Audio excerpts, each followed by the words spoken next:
Challenges section करके मैंने last में ऐड किया है, तो उसमें हम लोग थोड़ा सा डिस्कस करेंगे कि गवर्नमेंट अथॉरिटीज को कैसे हैंडल करना है, डॉक्यूमेंटेशन प्रोसीजर में कैसे आगे बढ़ना है। शुरुआत में डर लगता है गवर्नमेंट ऑफिसर से बात करने में, या फिर थोड़ा सा हेजिटेट होता है कि कैसे पूछूं करके, या फिर वो पर्सन आपको उतनी वैल्यू नहीं देता है जितने एक्सपेक्टेशन से आप गए होते हो। गवर्नमेंट सिस्टम में ये सब कुछ बातें शुरुआत में चलेगा, या फिर आपको अभी के लिए वो थोड़ी देर के लिए फील होगा, लेकिन जैसे ही थोड़ा सा वक्त जाएगा उस सिस्टम में, एक आध महीना या फिर कुछ कुछ लोगों को ज्यादा भी लग सकता है, 1 2 3 महीने का वक्त, तो उस सिस्टम में फिर फिट हो जाओगे। ठीक है ना? अभी के लिए हम यस लोग थोड़ा सर। हाँ फास्ट भी जा रहे हैं, कुछ बातें समझ में ना आए तो फिर से मतलब कांटेक्ट कर सकते हो, ऐसी कोई बात नहीं, हो जाएगा। मुझे तो लग रहा है मतलब जिसने भी अभी आंसर किया था, किसने आंसर किया था पीडब्ल्यूडी से लाइसेंस अपने को मिलता है? तेजस्विनी। तेजस, तेजस किसने किया था? She is जिसमें मुझे not in नाम, right now. Tejaswini ने किया है। हाँ तेजस्विनी। तो हाँ तेजस, तो एटलीस्ट उसका थोड़ा सा बेसिक स्टडी है कि कहाँ से अपने को इलेक्ट्रिकल कॉन्ट्रैक्ट लाइसेंस मिलता है। ये भी बात अभी के लिए पता होना अपने आप में एक अच्छी बात है। शुरुआत में जब हम लोगों ने शुरुआत किया था तो मुझे ये भी पता नहीं था कि इलेक्ट्रिकल कॉन्ट्रैक्टर लाइसेंस किससे मिलता है। वो या मतलब कॉन्ट्रैक्टर लाइसेंस, सुपरवाइजर लाइसेंस, ये सारा इंफॉर्मेशन कलेक्ट करने के लिए मेरा 1 साल गया है। तो मतलब तुम लोगों का तैयारी तो मुझसे अच्छा है, तुम लोग थोड़ा सा कॉन्फिडेंट रहो, और आज जो मैं तुम लोगों को डिलीवर कर रहा हूँ ये कहीं ना कहीं तुम लोगों को एक अगले स्टेप पे ले जाएगा, जो भी इस फील्ड में आना चाहता है उन सब के लिए। Right, ठीक है right, ना? right. Ashish, I think you can start now. We have ठीक है ना? sufficient participants. Yes, okay yes. ठीक है चल। Holds disabled participant screen sharing. Ma'am फिर से शायद होस्ट आपको मुझे बनाना पड़ेगा क्या? नहीं बनाया मैंने। Shruti madam. आला आला ठीक है। स्क्रीन शेअरिंग पे ऍडमिट करशील ना सगळ्यांना? हाँ आशिष हो जस्ट थोड़ा वेटिंग रूम मध्ये थोडंसं लक्ष दे. हो हो ऍक्च्युली राहत आहे ते बरेच। Yes, yes. Joining okay, joining. Madam बोला. मॅडम ते डायरेक्ट नो वेटिंग रूम करून टाका ना सेटिंग मध्ये जाऊन. हा नो वेटिंग म्हणजे जे पण येतील ना ते डिरेक्टली जॉईन होऊन डायरेक्टली जॉईन जातात, काय होणार. प्रॉब्लेम नाही। डायरेक्ट जॉईन होणार. नो वेटिंग मला रूम करावं लागेल का? ऑप्शन असेल तो होस्ट त्यांच्याकडे ऑप्शन असेल. एक सेकंड ना, स्टॉप शेअरिंग।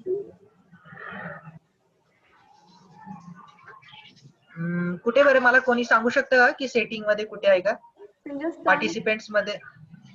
चल चेतन सांग. चेतन, हॅलो हा चेतन मला सांगू शकतोस का की कुठे आहे ती सेटिंग? सर 2 मिनिटं मला होस्ट करतात का? हा एक सेकंड ना, तुला होस्ट करतो। हा. चेतन हा चेतन मी को होस्ट, हा बघ येस। तर नाही का जेवढे जॉईन होतील ना त्यांना ऑटोमॅटिकली जॉईनिंगचं हे देऊन टाक। हो sir 1 minute. No waiting room cancel केलं आणि screen share all participant. Sir तुम्ही पण आता स्क्रीन शेअर करू शकता. स्क्रीन शेअरिंग मी करू शकतो ना आता, हॅलो म्हणजे सर्वच जण स्क्रीन शेअरिंग करू शकतो। ऑल पार्टिसिपेंट्स मेक शुअर तुम्ही कुठला स्क्रीन तुमचं शेअर नाही करत आहे. स्क्रीन शेअर करू नका. हा ठीक आहे चला सुरुवात करायची। Yes yes yes Yes, sir. ठीक आहे ना, कॉन्ट्रॅक्टर लायसन्स पर्यंत आपण पोहोचलोय।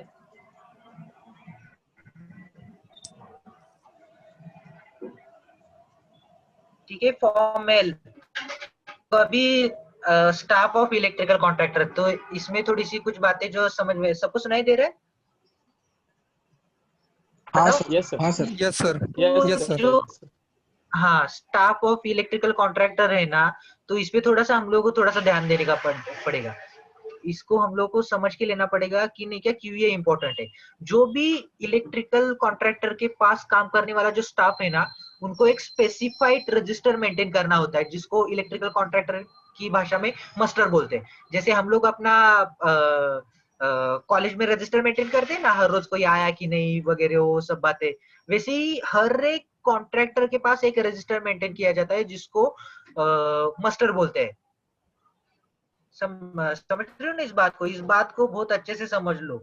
ऑल दी मतलब जो भी इंजीनियर्स उनके पास काम कर रहा है, जो भी अप्रेंटिस के लिए काम कर रहा है, तो उसको जो है उस मस्टर में अपना एंट्री करवा के लेना है। तो बिना मतलब अगर उसमें आपका एंट्री नहीं है तो आप जो काम कर रहे हो वो थोड़ा सा मतलब थोड़े दिन के लिए वो वेस्ट हो जाएगा।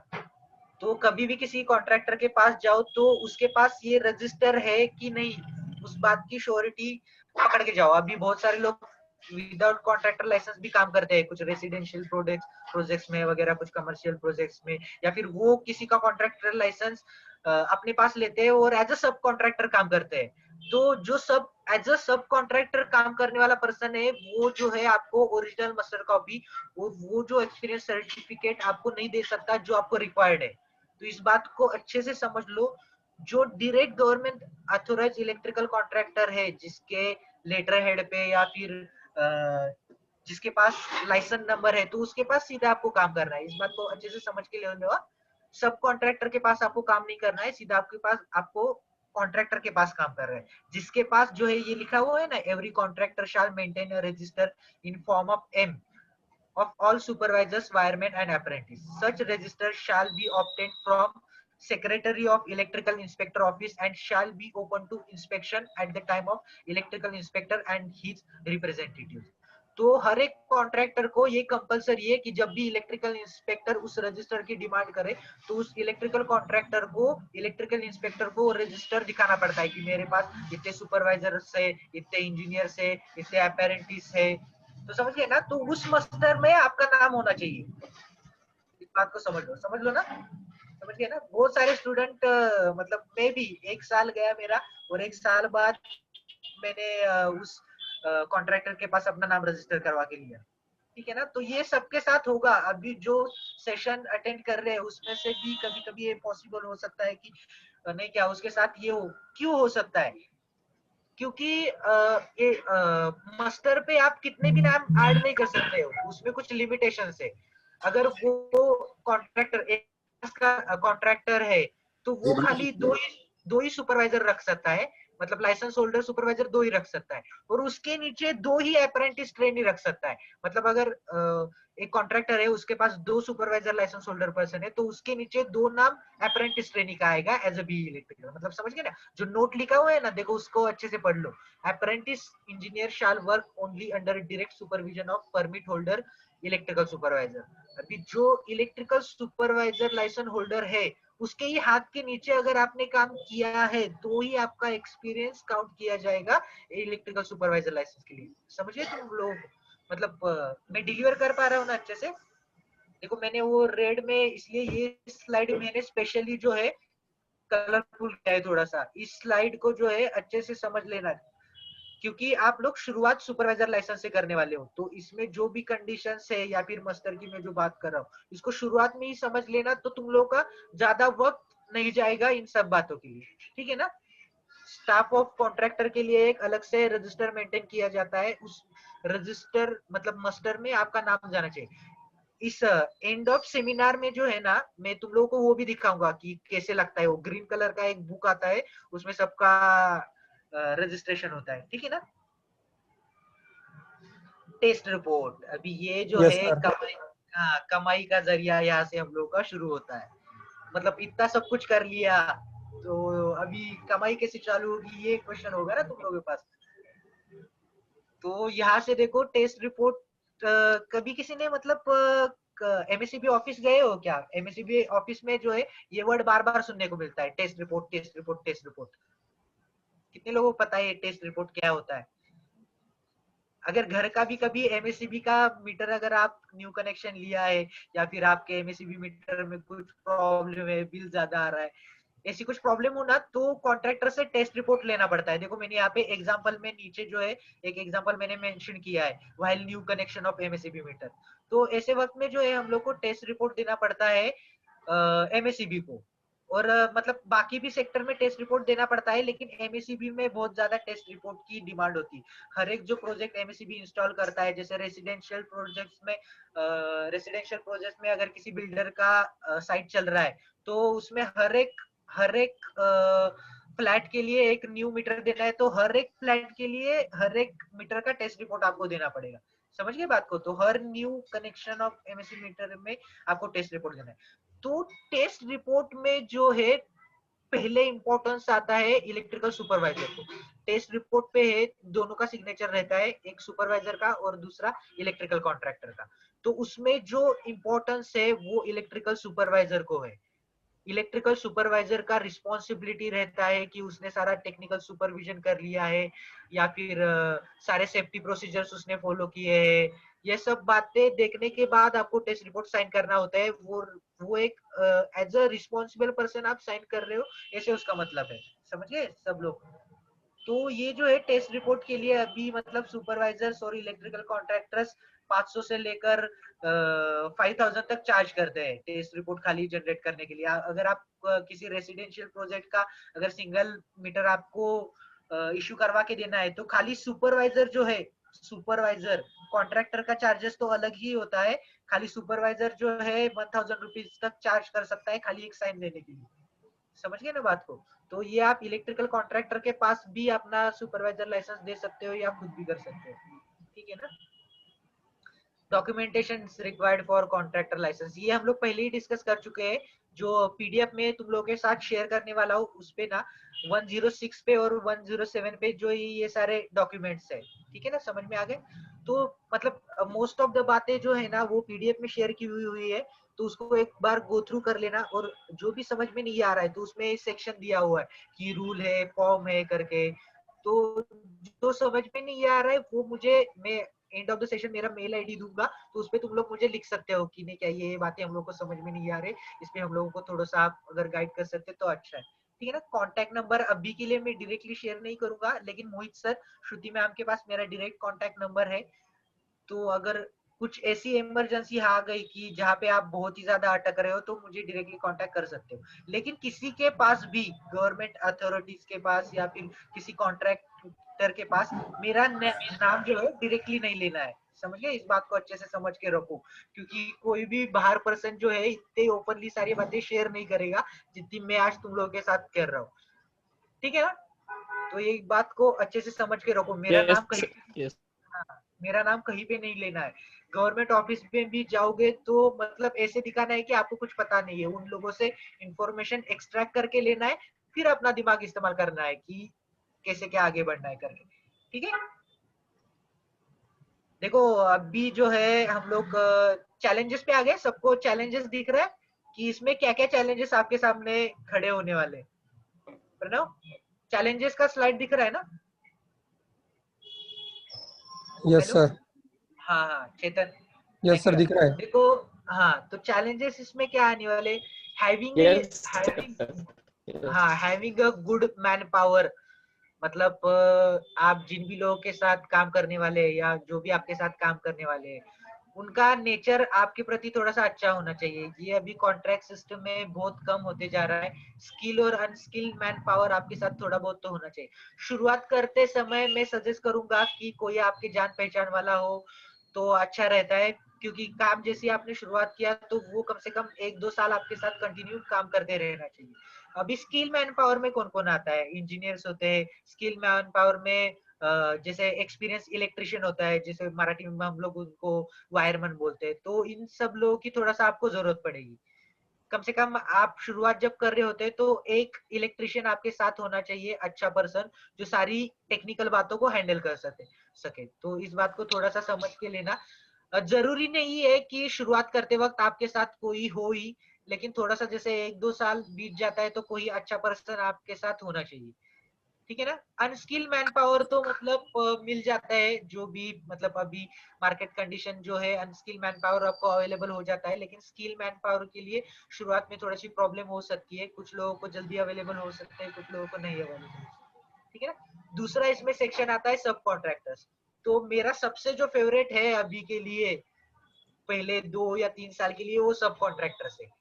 देखो अभी क्या हो जाता है, मोस्ट ऑफ लोगों के पास जो है, जो आज मैंने तुम लोगों के पास इंफॉर्मेशन शेयर किया है कि क्या डॉक्यूमेंटेशन प्रोसीजर है, कहाँ जाना है, तो बहुत सारे जो मार्केट मार्केट में काम कर रहे लोग हैं, उनके पास वो एक्चुअली इंफॉर्मेशन अवेलेबल नहीं होता है, तो वो लोग बस काम करना जानते हैं, मतलब वो लोग बस थोड़ा सा वायरिंग इंस्टॉलेशन जानते हैं, मतलब टेक्निकली वो सब कर सकते हैं, लेकिन वो लोग जो है गवर्नमेंट का डॉक्यूमेंटेशन प्रोसीजर हैंडल नहीं कर सकते हैं।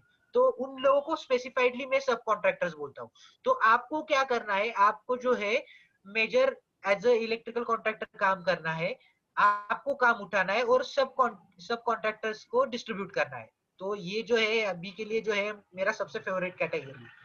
तो पहले जो है मैं ये सजेस्ट करूंगा कि आप जो भी गवर्नमेंट के जो मतलब बातें होती है, क्या कैसे क्या हैंडलिंग करना है, कुछ बातें मतलब लेने देने की भी होती है, इन सारी बातों को आप शुरुआत में समझ के ले लो। सब कॉन्ट्रैक्टर्स जो है आपको अपने आप से मिल जाएंगे, क्योंकि हर कोई जो होता है ये मैनेज नहीं कर पाता है। जो कॉन्ट्रैक्टर सिस्टम है उसमें जो डॉक्यूमेंटेशन प्रोसीजर वगैरह होता है, टेंडरिंग सिस्टम का वगैरह, कॉस्ट मैनेजमेंट, फाइनेंस मैनेजमेंट, ये हर कोई नहीं कर पाता। समझ गए ना बात को? तो तुम लोग शुरुआत में 1-2 साल उस पे ध्यान दो, तो बाद में जो है सब कॉन्ट्रैक्टर, स्किल, मैन पावर, ये बातें जो है अपने आप थोड़ा सा बाद में डेवलप होना चालू हो जाएगी। लेकिन इन बातों को जो है शुरुआत में ही डर के खुद को रोक नहीं लेना है। शुरुआत में ये सारे चैलेंजेस आपके सामने रहेंगे, ठीक है ना? कभी कभी हो भी जाता है कि कुछ वक्त तक आदमी आपके साथ रहेगा, कुछ वक्त तक आपको अकेले भी काम करना पड़ेगा, ये बातें होती रहती है, ठीक है ना? इन बातों को समझ लो थोड़ा सा। ये पहला जो चैलेंज है, having a good man power, ये थोड़ा सा शुरुआत के दिनों में डिफिकल्ट जाएगा। अभी ये दूसरा जो मैं डिस्कस करूंगा वो फाइनेंस मैनेजमेंट है। फाइनेंस मैनेजमेंट के लिए आपका जो है बैंक के साथ रिलेशन अच्छा होना चाहिए। जिस भी बैंक में आपने करंट अकाउंट खोला है, उस बैंक के साथ आपका रिलेशन अच्छा होना चाहिए। देखो, क्योंकि उन लोगों से जो है गवर्नमेंट सेक्टर में जो भी डॉक्यूमेंट्स लगता है, हम लोगों को बैंक से लेना होता है। तो इसमें क्या होता है, इसमें भी दो ऑप्शंस आते हैं। एक तो आपको इन फॉर्म ऑफ बैंक गारंटी देना होता है, या तो फिर आपको कैश जमा करवाना पड़ता है स्पेसिफाइड अथॉरिटी को। तो मैं शुरुआत में सजेस्ट करूंगा कि आप ये 3 ऑप्शन पे ज्यादा ध्यान दो। APSD, additional performance security deposit, EMD, early money deposit, and third वाला ऑप्शन है आपके पास बैंक गारंटी।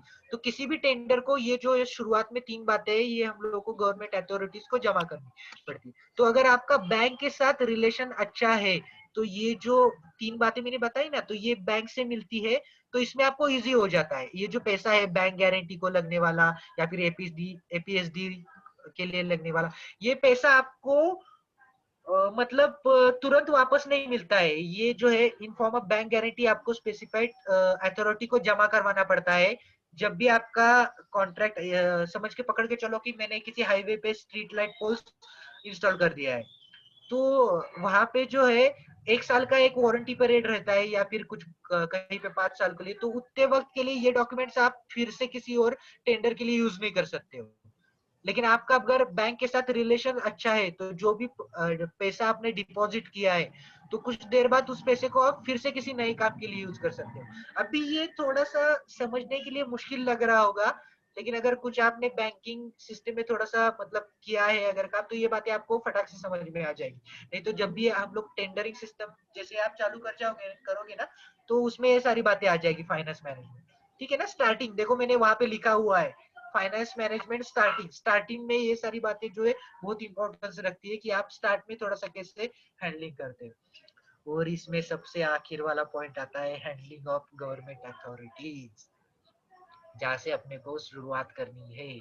तो अभी तुम लोगों को थोड़ा बहुत तो ध्यान में आ गया होगा कि कौन सी अथॉरिटीज इसमें इन्वॉल्व होने वाली है। तो उसमें जो सबसे इम्पोर्टेंट डिपार्टमेंट है अपना शुरुआत में, वो है पीडब्ल्यूडी, पब्लिक वर्क डिपार्टमेंट। उसमें भी जो है पब्लिक वर्क डिपार्टमेंट में जो है हम लोगों को सबसे ज्यादा काम करवा के लेना है इलेक्ट्रिकल इंस्पेक्टर से। तो तुम लोगों के लिए मैं एक असाइनमेंट आज के दिन के लिए छोड़ रहा हूँ। कोई मुझे बता सकता है कि पीडब्ल्यूडी का जो पुणे का ऑफिस है वो किधर है? मुंबई, मुंबई बांद्रा। हाँ, मुंबई मुंबई मुंबई चेंबूर, बांद्रा में। चेंबूर चेंबूर चेंबूर। एरोड़ा। ठीक है ठीक है ठीक है। तो और अभी अभी एक रुक जाओ, एक 2 मिनट के लिए पॉज ले लो। देखो अप टू 2017, मतलब जब मैंने इलेक्ट्रिकल कॉन्ट्रैक्टर के लिए लाइसेंस के लिए अप्लाई किया था, ठीक है, तो उस टाइम पे हम लोगों को चेंबूर में जो पीडब्ल्यूडी का हेड ऑफिस है वहां पे जाना पड़ता था कॉन्ट्रैक्टर लाइसेंस अप्लाई करने के लिए और आगे का बाकी का प्रोसीजर करने के लिए, ठीक है ना। उस टाइम पे ये प्रोसीजर था। लेकिन अब जो है पीडब्ल्यूडी ने काम बहुत आसान कर दिया है, आपको मुंबई जाने की बिल्कुल भी जरूरत नहीं है अनटिल एंड अनलेस आपके डॉक्यूमेंटेशन में कुछ प्रॉब्लम है, ठीक है ना। तो अभी के लिए दिमाग से निकाल दो कि आपको चेंबूर जाना है। अभी जो है सुपरवाइजर लाइसेंसिंग का भी पूरा प्रोसीजर और इलेक्ट्रिकल कॉन्ट्रैक्टर लाइसेंस का भी पूरा प्रोसीजर पुणे में ही हो जाएगा पूरा का पूरा। जो एरोडा का आपका पीडब्ल्यूडी का सर्कल ऑफिस है, देखो चेंबूर का जो ऑफिस है वो हेड ऑफिस है, पुणे का जो एरोडा का ऑफिस है वो सर्कल ऑफिस है। तो आप अभी जो है पीडब्ल्यूडी ने जो है उनके इलेक्ट्रिकल इंस्पेक्टर मतलब सर्कल के इलेक्ट्रिकल इंस्पेक्टर को अथॉरिटी दे दिया है कि वो खुद जो है इलेक्ट्रिकल सुपरवाइजर लाइसेंस इशू कर सकता है या तो फिर कॉन्ट्रैक्टर लाइसेंस इशू कर सकता है। देखो जैसे 2017 में मैंने अप्लाई किया था ना, ये मेरा अभी सबको मेरा सुपरवाइजर लाइसेंस दिख रहा है प्रणव? Yes sir. हाँ देखो इसमें जो है, यस सर। हाँ इसमें देखो जहां से मैंने इशू करवा के लिया था ना वहां का एड्रेस लिखा हुआ है, विद्युत निरीक्षक यांचे कार्यालय, उद्योग ऊर्जा कामगार विभाग, विद्युत निरीक्षण विभाग क्रमांक 1, 11वां रस्ता, वागळे स्टेट, ठाणे। ये जो है मैंने ठाणे से इशू करवा के लिया था। तो इस सुपरवाइजर लाइसेंस पे पहले चेंबूर का एड्रेस आता था, वहां की अथॉरिटी ही खाली अथोराइज थी देने के लिए। लेकिन अभी हम लोगों को चेंबूर जाने की जरूरत नहीं है। जैसे अभी मैं उस टाइम पे थाने में था तो मैंने थाने में अप्लाई किया था। अभी अभी हम लोग पुणे में है, तुम लोग पुणे से काम कर रहे हो, तो तुम लोग को जो पुणे का जो सर्कल ऑफिस है ना वहां पे डायरेक्टली जाकर के तुम लोग अप्लाई कर सकते हो, वहां पे ही सारा तुम लोगों का प्रोसीजर हो जाएगा, वहां पे ही सब मतलब तुम लोगों को हो जाएगा। तो ये तुम लोगों के पास एडेड एडवांटेज है। हम लोगों को बहुत इधर उधर घूमना पड़ता था, अभी सर्कल है तो सर्कल ऑफिस को अथॉरिटी हो गए तो तुम लोगों का दिमाग का हेडक बहुत कम होगा शुरुआत में, समझ गए ना इस बात को। तो तुम लोगों का जो है सर्कल ऑफिस पे जाना है सीधा पीडब्ल्यूडी के एंड ऑफ द सेशन। वो भी एड्रेस तुम लोग गूगल भी कर दोगे तो जस्ट डायल पे भी मिल जाता है और गूगल पे भी है वो एड्रेस एरोडा का। तो वहां पे जाकर देखो पहली बार में जो है ये काम तुम लोगों का पूरा नहीं होगा। पहले तुम लोगों को जा करके है ना वहां से सारे फॉर्म्स की हार्ड कॉपी कलेक्ट करनी पड़ेगी, समझ गए ना तुम लोग। तो उसके बाद एक एक स्टेप आपको आगे बढ़ना पड़ेगा। सुपरवाइजर लाइसेंस से शुरुआत करो थोड़ा थोड़ा उसके बारे में। और अभी देखो इसमें सबसे इम्पोर्टेंट बात है, आपको उस फ्लो में रहना पड़ेगा। मतलब मैंने अभी जैसे बोला कि आपको ये सारा प्रोसीजर के लिए 1 साल जाने वाला है। सुपरवाइजर लाइसेंस में कोई शॉर्टकट नहीं है, कॉन्ट्रैक्टर लाइसेंस में कोई शॉर्टकट नहीं है। 1 साल आपको रुकना है। 1 साल में आपको जो है इंफॉर्मेशन कलेक्ट करते रहना है कि ऐसे ऐसे करके आगे हमें बढ़ना है, ये डॉक्यूमेंट्स एक ही बार में एक ही झटके में ये काम जो है होना मुश्किल है। जाएगा वक्त थोड़ा सा, मतलब समझ रहे हो ना कि थोड़ा सा वक्त जाएगा इन सब बातों के लिए। लेकिन अगर आपके पास थोड़ा सा इंफॉर्मेशन है तो ये काम थोड़ा सा फास्ट होते जाएगा। जितना मुझे वक्त लगा इन सारी बातों के लिए, 2 साल लगा मुझे भी सारे डॉक्यूमेंट्स मतलब अपने जनरेट कर इंफॉर्मेशन मैंने सारा 1 साल में कलेक्ट कर लिया था। क्योंकि मेरा ट्रेनिंग जिस पर्सन के पास हुआ, मतलब मैंने जिस पर्सन के साथ काम किया वो 1983 से मतलब गवर्नमेंट कॉन्ट्रैक्ट सिस्टम में काम कर रहे हैं। तो मेरा ट्रेनिंग उनके साथ 1 साल तक अच्छा हुआ, तो मुझे ये सारी बातें बहुत जल्दी पता चल गई।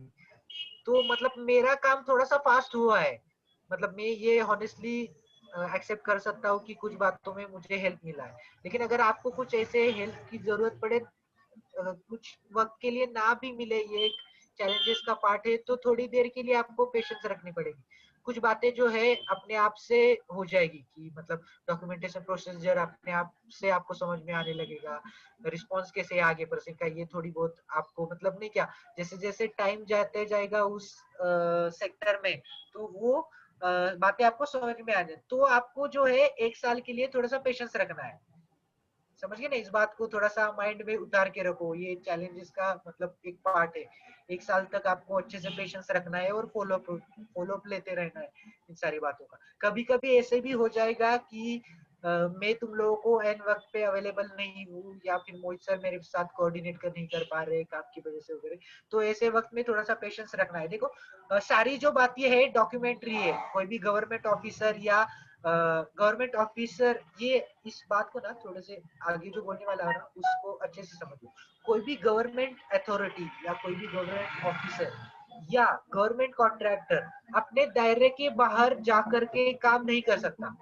टोटल जो प्रोसीजर है वो डॉक्यूमेंटेशन प्रोसीजर है। तुम लोगों को डॉक्यूमेंटेशन समझ में आ गया, तुम लोगों को गवर्नमेंट कॉन्ट्रैक्टिंग सिस्टम पूरा समझ में आ गया। एक बार डॉक्यूमेंटेशन अगर आपका क्लियर नहीं है, समझ में नहीं आ रहा है, तो फिर मुश्किलें क्रिएट हो जाएगी। आपको जो है डॉक्यूमेंटेशन प्रोसीजर पे ध्यान देना है, बाकी जो आपका टेक्निकल साइड रहेगा वो सब बातें मतलब आपका स्किल मैन पावर या सब कॉन्ट्रैक्टर्स हैंडल करेंगे। और एक बात जो है मैं स्पेसिफाइड कहना चाहूंगा, शुरुआत के दिनों में आपका टेक्निकल नॉलेज यहाँ पे मैटर नहीं करता। कुछ कुछ बच्चे पकड़ के बैठ जाते हैं कि हम लोगों का इंजीनियरिंग का इतना ज्यादा मार्क है, हम लोगों को टेक्निकल नॉलेज है, हम लोगों ने ये किया है। तो कॉन्ट्रैक्ट लाइन में ये सब बातें शुरुआत में उतनी ज्यादा एम नहीं रखती है, जितना आपको कॉन्ट्रैक्ट मतलब गवर्नमेंट सेक्टर का नॉलेज है उतना आपके लिए बेहतर रहेगा। कुछ वक्त के लिए ऐसा भी लगेगा कि मैं क्या लेवल पे काम कर रहा हूँ। तो जैसे जैसे आप आगे बढ़ते जाओगे तो वो जो है मैच्योरिटी आप में आ जाएगा कि ये सारी बातें इंपॉर्टेंट है। तो इन बातों को जरा समझ लेना।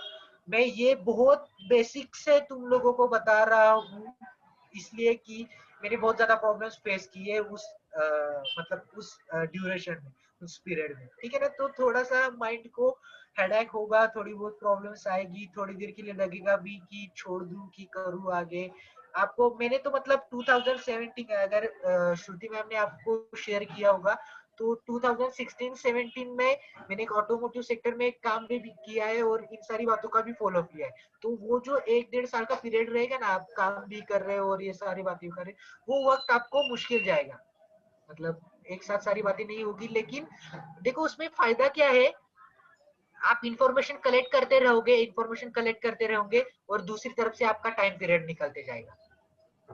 इस बात को मतलब अच्छे से नोट करके रखना। एक तरफ पे आप इंफॉर्मेशन कलेक्ट करते जाओगे और दूसरी तरफ आपका टाइम पीरियड निकलते जाएगा। जैसे ही दोनों बातें एक साथ मैच हो गई, आपका टाइम पीरियड भी पूरा हो गया, एक साल भी पूरा हो गया, आपके पास सारा इंफॉर्मेशन भी आ गया, तो फिर आप अच्छे से काम करना चालू कर दो। ठीक है ना? समझ में गए ना इस बात को? Yes sir. ठीक है, तो अभी इसके बाद जो है हम लोगों ने थोड़ा सा अपॉर्चुनिटीज पे डिस्कस करते हैं। ठीक है ना? तो मैं अभी अगर किसी ने डिप्लोमा वगैरह किया है इससे पहले, डिप्लोमा स्टूडेंट्स कितने हैं इन लोगों में? सभी है क्या सर, मतलब? सभी हाँ सभी तो हाँ ठीक सभी है। Almost diploma 75%। यस। अच्छा, तो डिप्लोमा स्टूडेंट्स को कुछ बातें अगर उन्होंने गैप लेकर के बी वगैरह किया होगा ना, तो डिप्लोमा स्टूडेंट को शायद से कुछ बातें इसमें से पता हो सकती है कि कैसे कुछ काम करते हैं, या फिर कुछ कहा सुना हो सकता है किसी से कि नहीं क्या गवर्नमेंट सेक्टर। अरे हाँ, इसमें जो है हम लोग एक कैटेगरी छूट गए, प्राइवेट सेक्टर का। तो अब बी के लिए मैं जो है ना प्राइवेट सेक्टर मैंने जानबूझ के थोड़ा सा दूर छोड़ा है, क्योंकि प्राइवेट सेक्टर में काम करने के लिए शुरुआत में जो है स्ट्रॉन्ग फाइनेंशियल कंडीशन चाहिए होता है। आपको शुरुआत में बहुत ज्यादा पैसे डालने पड़ते हैं। क्यों कैसे पकड़ के चलो कि मेरे पास एक बिल्डर का प्रोजेक्ट है बड़ा लाइन, तो उसमें आपको मटेरियल के लिए, मैन पावर के लिए शुरुआत में पैसे डालने पड़ते हैं। और प्राइवेट सेक्टर में काम करने के लिए आपको मैन पावर अपने साथ स्ट्रॉन्ग रखना पड़ता है, जैसे इलेक्ट्रिशियंस हो गए या फिर मतलब नहीं क्या, वो सारी बातें मेंटेन करनी पड़ती है। तो प्राइवेट सेक्टर के लिए मैं सजेस्ट करूंगा कि शुरुआत के 3 साल जो है आप प्राइवेट सेक्टर को हाथ मत लगाओ। अगर किसी का फाइनेंशियल कंडीशन अच्छा है, जिसको ये भी जरूरी नहीं है कि फाइनेंशियल कंडीशन आपको अच्छा हो। देखो इस बात को भी बहुत अच्छे से समझ लेना। मुझे शुरुआत के दिनों में मतलब पुणे में बहुत ज्यादा प्रॉब्लम्स आई थी फाइनेंशियल सिचुएशन को एडजस्ट करने के लिए। तो मैंने पुणे छोड़ा, मैं मुंबई गया। तो मुंबई में मुझे फाइनेंशियल सपोर्ट अच्छे से मिला, क्योंकि मैं गवर्नमेंट सिस्टम को अच्छे से जानता था। समझे? इस बात को अच्छे से रखना। तुम लोग मुझे पूछ सकते थे कि सर आप तो पुणे में इतने 15 साल से है, अगर मेरा बैकग्राउंड चेक किया तो मैं पुणे से ही हूँ एक्चुअली, लेकिन मैंने मुंबई में मैंने 3 साल लिखा। तो मुंबई में जो है मुझे थोड़ा सा पॉलिटिकल सपोर्ट, फाइनेंशियल सपोर्ट अच्छा है। तो मैंने मुंबई में डिसाइड किया कि मैं मुंबई में और ठाणे में अच्छे से नॉलेज लेकर के फिर से पुणे वापस आऊंगा। तो इन सारी बातों के लिए आपको थोड़ा सा शुरुआत में अच्छे से बातों पे ध्यान देना होगा, थोड़ा सा सोचना पड़ेगा कि कैसे मैं ये सारा मैनेजमेंट करूँ। ठीक है ना? समझ गए सब लोग? तो हो Yes, सकता sir. है ऐसा कि पुणे में आपको वो कॉन्ट्रैक्टर नहीं मिले जो आपको शुरुआत में सपोर्ट करे, या फिर मस्टर पे आपका नाम ना ले, या फिर ये जो सारा इंफॉर्मेशन मैंने आपको शेयर किया है उसमें सपोर्ट ना करे। हो सकता है, मेरे साथ भी हुआ है। पुणे में मैं कॉन्ट्रैक्टर्स का नाम नहीं लूंगा, लेकिन वो लोग ऐसा करते हैं। शुरुआत में तुम लोगों के साथ भी होगा। अभी थोड़ा सा बाहर जाने के बाद जो है तुम लोगों को बहुत सारी बातों को फेस करना है। मतलब अभी जो है जब भी हम लोग रियलिटी से टकरा जाते हैं तो बहुत सारी बातों को फेस करेंगे हम लोग। तो ऐसे में तुरंत डिसीजन ले लो, या फिर किसी अच्छे पर्सन से कंसल्ट कर लो कि ऐसे मामले में क्या कर सकते हैं, ठीक है ना। तो डरना नहीं है, लेकिन करते रहना है, यही मैं सजेस्ट करूंगा। तो इसके साथ तुम लोग का टाइम भी है वो निकलते चला जाएगा, और मतलब बाकी सब बातें हो जाएगी, ठीक है। तो अभी थोड़ा सा हम लोग जो है क्वेश्चन आंसर सेक्शन करते हैं। अभी कैसे है, ये मैंने भी ट्रेनिंग सेशन मेरा फर्स्ट टाइम ही मैंने दिया है किसी लोगों को। अगली बार अगर अपॉर्चुनिटी मिला या फिर मेरे पास थोड़ा सा फ्री टाइम हो गया तो हम लोग थोड़ा सा और अच्छे से शेयर करेंगे। लेकिन तुम लोग थोड़ा सा काम करना चालू किया कि जो भी डॉक्यूमेंट्स मैंने आज शेयर किए, या ऑफिसेस किधर है, या फिर और कुछ बेसिक बातें हो गई, तो थोड़ा काम करना चालू करो। तो मतलब शुरुआत में समझ में नहीं आएगा, लेकिन आपका एक बेसिक प्रोसीजर चालू हो जाएगा। तो और किसी को अगर कुछ पता है और उसको आगे स्टेज पे जाना है, कहीं पे कोई फंसा है जिसने डिप्लोमा के वक्त अगर कोई प्रोसीजर किया है लेकिन कहीं पे वो अटक गए थे, ऐसा कोई होगा अगर, या तो फिर किसी के क्वेश्चंस हो गए, तो इस बारे में मुझे वो पूछ सकता है। किसी का है क्या कोई क्वेश्चन, अनम्यूट करके पूछ सकते हो, ठीक है ना।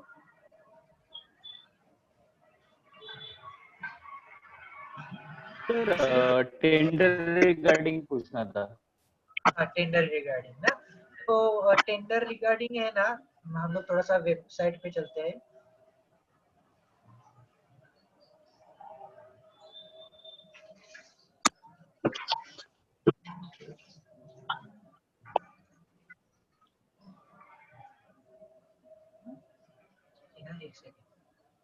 टेंडरिंग रिगार्डिंग क्या होता है, टेंडरिंग सिस्टम जो है, एक्चुअली मैं आज एक एग्जांपल लेने वाला था कि कैसे टेंडरिंग सिस्टम काम करता है, और वो एक्चुअली टाइम की वजह से थोड़ा सा, और मुझे भी आज थोड़ा सा एक दो पेमेंट के फॉलोअप के लिए जाना है, इसलिए मैंने टेंडरिंग सिस्टम आज नहीं लिया है। लेकिन टेंडरिंग सिस्टम कैसे काम करता है मैं तुम लोगों को बताता हूँ, ठीक है। तो अभी ये मेरा क्रोम का आपको दिख रहा है ना, क्रोम खोला हुआ है मैंने। Yes sir.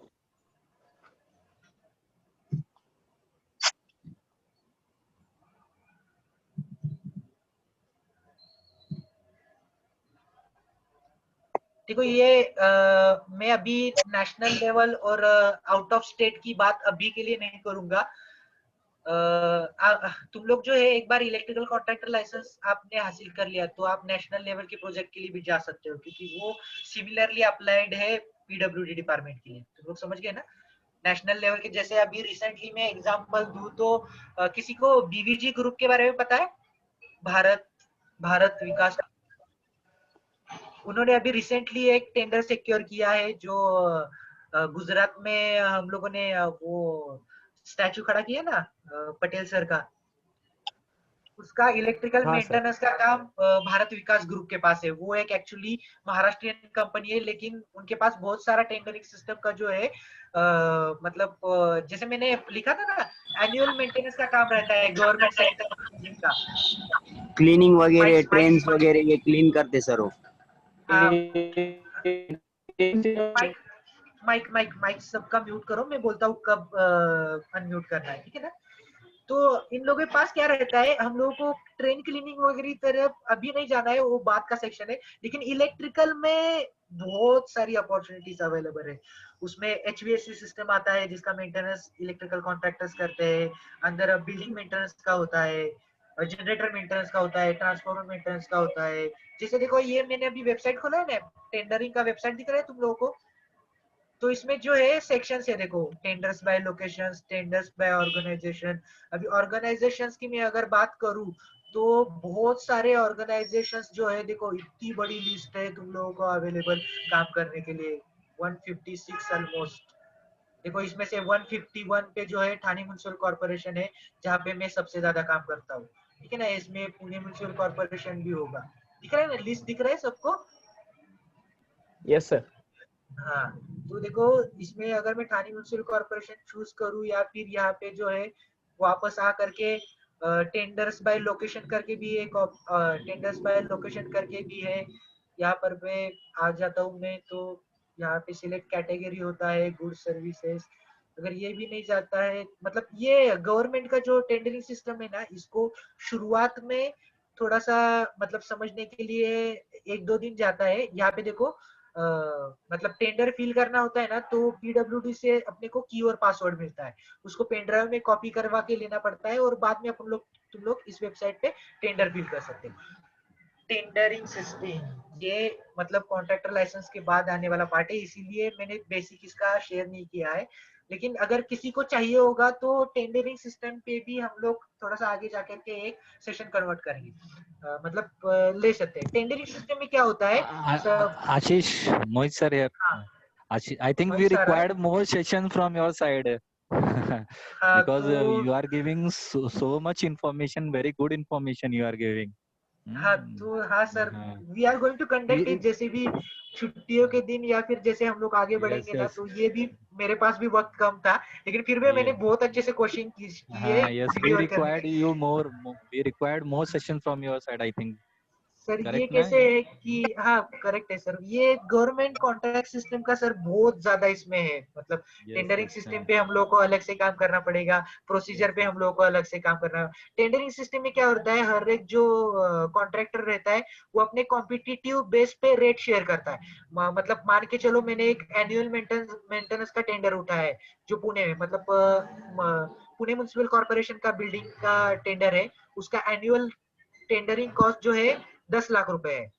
तो मैं उसमें कॉम्पिटिट करता हूँ कि मैं 10% बिलो से उठाऊंगा, 10% अबो से उठाऊंगा। तो ये पहले समझ के ले लो कि बिलो क्या होता है, अबो क्या होता है।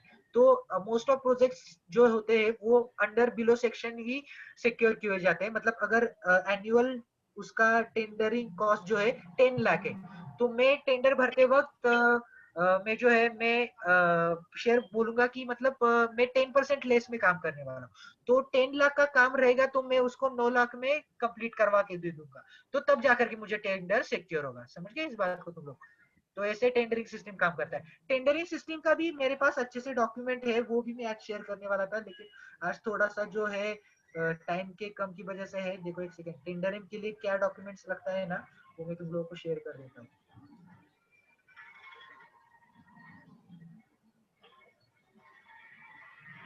सर लेकिन विदाउट रेफरेंस पॉसिबल होते हैं क्या?